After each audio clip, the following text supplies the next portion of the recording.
of centrifugal force and rotational energy. Rotational energy is quite simply where we pass the weight and momentum of the body from one side of the body to the other. Centrifugal force is the force that's exerted when we rotate, and it's the force that's exerted at the edge of the object. So if this was a roundabout, then in the center of the roundabout, I would just be watching the world go by. But on the edge of the roundabout, then I would be hanging on for my life as I'm thrown away from the center of the rotating object. The same with the forehand. To get power into your forehand, to avoid it being pushy and slow, then you need to get rotation and have centrifugal force at the outside of that swing. But how to apply it? Because it's so much more natural to just swing through the ball than it is to make this wonderful rotational stroke. Of getting a feel of this is to use a tennis cone. And what I'm going to do is bounce the ball in front of me and make a very typical 3.0, 3.5 forehand. And look what happens to the ball. So now my 3.0 forehand, finishing over the shoulder here, and the ball is kept in the cone. Real rotational forehand. Then what's going to happen as I collect the ball is then thrown behind me of the body. If I isolate the arm, which is what I'm doing in my lower level forehand, then I retain the ball, I retain the energy, I retain the momentum, I lose power. Take my body as well as my arm, then I collect the ball, and the ball is thrown away, and the energy is thrown away, and the energy and power is transferred into the ball. With the cone is to replace the cone with the tennis racket. And now I try to reproduce that effortless power as I rotate the body first and use centrifugal force and rotational energy to add power to my forehand. I ask people to mime a windscreen wiper, they always will swing from the elbow. And so I don't like the actual traditional description of a windscreen wiper forehand, because this tends to create a stroke that you might play off a short ball moving forwards, but as a real ground stroke, you don't want to be swinging from the elbow, you want to be swinging from the shoulder. The windscreen wiper forehand with a rainbow. You see, when I ask people to mime the shape of a rainbow, they always make a shape from the shoulder. So the second windscreen wiper of the stroke, I'm going to get to the first one in a moment, is to make a rainbow type shape. With this video, and you'll see why as we progress, I am going to refer to the rainbow movement as a windscreen wiper, a front windscreen wiper. Back of the stroke, there is a second windscreen wiper. To create a stroke that will naturally exploit the benefits of both of these windscreen wiper movements, we need a perfect take back. We want to take the racket back with the hand behind the racket. And now when the racket goes behind the hand, we want to make a windscreen wiper shape and then swing into the rainbow, or the second windscreen wiper. Now, the first windscreen wiper, I like to think of it as a rear windscreen wiper and a front windscreen wiper. Seems natural, be to the side. But the rear windscreen wiper can be at like a 45-degree angle here, or even a 90-degree angle here. Here I've gone to a paddle court so that you can see as I reposition myself, first of all with the side-on angle and swing, or all the way through to a 90-degree angle and swing. Either of these will work. If you're more comfortable with the reverse windscreen wiper being to the side at an angle, then use the angle. If you're more comfortable with the reverse windscreen wiper being behind you, then you'll get a little bit more spin and effect on. Like you're going to skip a rock. So I just kind of, I'm more of a science guy, so I envision it as, you have a y-axis and an x-axis on a graph, and this is the plane. You could call it even a plane, x-plane. And all I'm trying to do is keep the racket on that plane for as long as I can. So that's the same thing as skipping a rock. If you're skipping a rock, you're going to go all the way through. If you're going to throw a frisbee on the forehand side, it's the same thing. It's a forehand frisbee throw as well. Talking about the forehand as a throwing motion, quite often highlighting the supination part of the swing. So if you're skimming a stone across a pond, we will rotate the body, the arm will supinate, and then it'll pronate. And that's just like hitting a forehand. But on the back leg here, obviously I'm throwing this way, starting on the back leg, and I'm transferring to the front leg at the right time to launch from the right side of my body. And I don't really want to be throwing just off my front leg. There's a timing to this. Left throw. And if I do that at the right time, I can really step on that left leg and use this to accelerate the right side of my body. Start back here on the right leg and we step and throw. So right, left, hit. Right, left, hit. We need to be able to do this. Certainly need to be able to play shots off our right leg. But what people sometimes struggle with is they get stuck on this right leg, and it's difficult to rotate when your weight is on this right leg. You can't rotate your hips very well. There's ways around that. To perform this move is to load on the right, but then before you hit the ball, step on your left and allow yourself to rotate. Over. If you take your left shoulder back, the right shoulder is going to go back automatically. Right. If you don't take the left shoulder back, the right shoulder goes back, it's back. That's what you told me to do. So it's very literal translation again. As the ball comes in, and this time, Ryan, hold on to your frame again. Let your left shoulder go toward the ball first, okay? Okay, here we go. So he's going to point his left shoulder at the incoming ball. Nice. Yeah. And the only difference there, we just described which shoulder to take back. If I stop the rotation at exactly the right point, then my arm is thrown forwards like a whip and I get much more power. You see, without rotation, just arm. With complete rotation, the arm is following the body all the way through the stroke. But when I start the rotation and then stop the rotation, then I get the fastest swing of all of them. Where do we stop the rotation? At what point? And it varies depending on the target.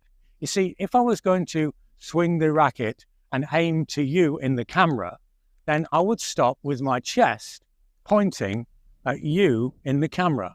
If I was to play the ball inside out, so to your left as you're looking at me, then I would finish with my chest pointing to the left.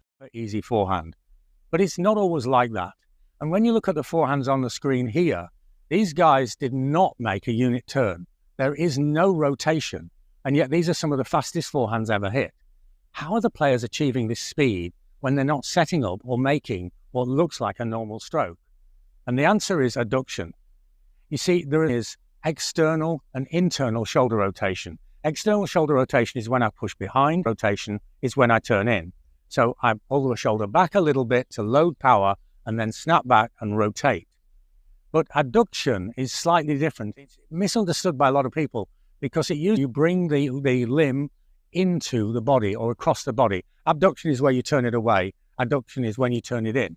Internal shoulder rotation is where we're turning, and adduction is like a hinge where we close the space this way. Internal shoulder rotation, I just have adduction, or I combine the two. Stroke where I close the space. So when I retain the space, and that feels like a nice stroke, but now I close the space, and suddenly there's so much more adduction, then I get a much more powerful stroke. When to apply this? It should always be applied when you're in an emergency, and sometimes applied when you're hitting a ground stroke when you're in a comfortable position. The reason for this is that if I'm going to put more speed on a ball from a central position, so I'm in the middle of the court here, and I'm going to try and put more speed into the ball and try and get control of the point, then I'm going to employ adduction. If I'm just going to rally, I'm going to leave that space here and just keep the ball in play. And yet, when I look at recreational players, many players visiting us here from all over the world, then it's a long way from a liquid whip. So to get that liquid, fluid, dynamic feeling, we have to make sure that all the components of the arm are flowing independently, making the stroke, deliberately locking the elbow and locking the shoulder, and I'm just using the wrist. And it felt okay. And now I'm going to free up the wrist and I'm going to swing from the elbow. So the wrist is free and I swing from the elbow. And that felt distinctly better. This was more powerful and it was easier. And now I'm going to leave the wrist free. I'm going to free up the elbow and I'm going to swing from the shoulder. And this felt easier and was much more powerful. Movement from the shoulder and the free elbow and the free wrist, I start to feel like a whip. And now I'm going to free up the shoulder, free up the elbow, free up the wrist, and turn the body. And this felt so easy. How you can create a corkscrew-like effect that will give you more power and more safety in your forehand. What I'm going to do is I'm going to go down and round, and I'm pushing into the ground. And when we push into the ground, that force has to go somewhere. If I was on thin ice now, the ice is just enough to support me, how would I be moving? Would I be moving carefully, like this on the ice, or would I go down and round? When I go down and round, then I'm going to go straight through the ice. See, in the ice, it disappears by breaking the ice. That's how it's used. But on a hard surface, I go down and round, and then think about going up and out, on up and out. On the two-handed backhand, down and round, up and out. Service, it's the same. Down and round, up and out. If you think of using this corkscrew-like effect, then you'll be using Newton's third law. Yes, you can swing harder, but you're expending a ton of energy, and this is the kind of the crux of the matter. Just look at Djokovic's forehand. When he prepares his racket, and then once it drops, it only drops a little bit under the ball. Hence, he's not trying to spin the ball this way, he's doing this. His racket basically is just a little bit under the ball, and most of his swing is focused on sending the energy forward, and this is the key. This is why so many pros don't look like they're swinging that hard, yet they're producing a lot of power. And yes, they can swing harder and produce even more power, but you can see where they're just sitting there and it's like, boom, you hear the ball exploding off the strings because they're sending most of their energy through the ball and not up on the ball. The second one takes a lot more energy. It's harder to control because you have a greater chance of mishitting, where the first one is much easier. Now that you understand this, let's go do some drills to help. 3.0 or 5.0. 80% of tennis is played from within 2 steps of where I am in the center of the court here. So if you can control that 80%, then you're going to control the matches. It's almost like a doubles alley where I've got the lines separated here. Now, quite simply, as the ball comes towards me, if the ball is inside that lane, then I want to be outside the lane. And if the ball is outside of the lane, then I want to be inside the lane. Entering the lanes, the tendency to get jammed with the ball and to wait for the ball to come to us disappears entirely. What will happen is that instead of the ball playing you, then you will start playing the ball. And when you start playing the ball, you'll dominate this area of the court, you'll hit freer and cleaner, and you'll play better tennis. The US Open. This is a phenomenal increase in speed in a short space of time, even for a high-level player. The reason for this is very simple. It's a biomechanically sound position. When I'm in the trophy pose, then it's the only position where my pectoral muscles, my deltoids, my rhomboid muscles in my back, and my bicep can all be flexed at the same time. When you go into this position and strengthen your body, you'll be able to feel it. Well, the common denominator to be perfect in this shape is that the left arm and the racket are going to go through a position where they're parallel to each other. So you see, as I throw the ball up here, then the left arm and the racket are going to become parallel. So when we serve, what we need to do is look at the ball with the body rather than with the neck racket, down the back of my shirt and on the back of my head. And this will allow me to feel the movement of the neck. Remember, any movement more than 30 degrees is going to create an imbalance in the body, and I'm going to lose power and be more prone to injury. If I do it wrong and push my head back using my neck, I can feel the racket being pushed away. And if I do it right, then I can feel the racket falling away. Let's look from a different angle. I do it wrong, and I push the racket away.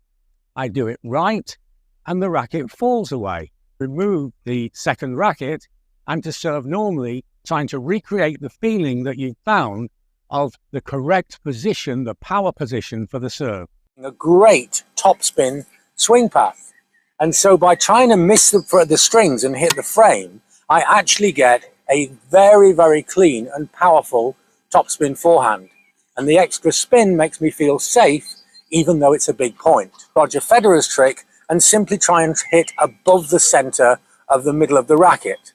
So we begin by trying to hit the frame. It means we keep racket speed and we get that great topspin swing path instead of becoming pushy and slow and careful. And if we do start to hit the frame, then quite simply stop trying to hit the frame and start trying to hit just above the center of the racket. Players like Federer, Alcaraz now, the great balls. So imagine my center of balance as a line. I'll use the racket to symbolize it. So right now my center of balance is in the middle of my body. And now my center of balance is here. And now my center of balance is here. What we want to happen is that the center of balance moves through the ball as we're striking it with the racket. And this is the secret to great ball striking. And I've got a great way of you testing your weight transfer. Look at the movements. If you feel the movements of your lower body, so you get the feet nice and wide, remember the only transfer can go from here to here, and now make the stroke and feel the movement of the lower body within the stroke. Just going to dangle the racket and just literally hanging the racket there. And now I reproduce the feeling of the lower body. Now back to the stroke, the lower body, that the racket is swinging through the area where I strike the ball at the same time as the swing of the racket was swinging through that area. You'll be able to feel it as well. See if you're really pushing through the ball at the exact moment of contact. When you feel this, then you'll be able to apply it into your strokes and you'll get more power if you